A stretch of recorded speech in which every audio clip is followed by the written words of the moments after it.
एक मूर्तिकार था जो अपने हाथों से ऐसी मूर्तियां बनाता जो बिल्कुल असली जैसी लगती थी।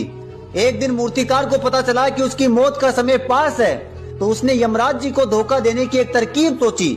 उसने अपनी ही जैसी 10 हूबहू मूर्तियां बनाई और खुद उनके बीच में जाकर खड़ा हो गया।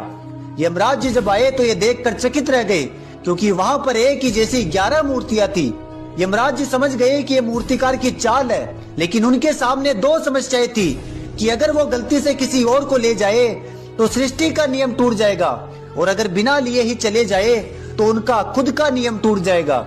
इसी वजह से यमराज जी कुछ देर रुक गए और कुछ देर रुकने के बाद मुस्कुराते हुए बोले कि वाह, क्या कमाल की मूर्तियां है, बनाने वाला सच में बहुत बड़ा कलाकार है, लेकिन अफसोस इसमें एक बहुत बड़ी कमी रह गई। इतना सुनते ही मूर्तिकार तुरंत रिएक्ट कर गया और बाहर निकलकर बोला कि यमराज जी, मेरी मूर्तियों में कोई गलती निकाल दे, ये तो संभव ही नहीं है, बताइए क्या कमी है। यमराज जी ने मूर्तिकार का हाथ पकड़ा और मंद मंद मुस्कुराकर बोले कि यही तो तुम्हारी सबसे बड़ी कमी है, तुम्हारा अहंकार। हमारे आसपास के लोग भी बिल्कुल ऐसे ही होते हैं। अगर तुम उनकी कड़वी बातों पर रिएक्ट कर जाओगे तो उसी जाल में हमेशा के लिए फंस कर रह जाओगे।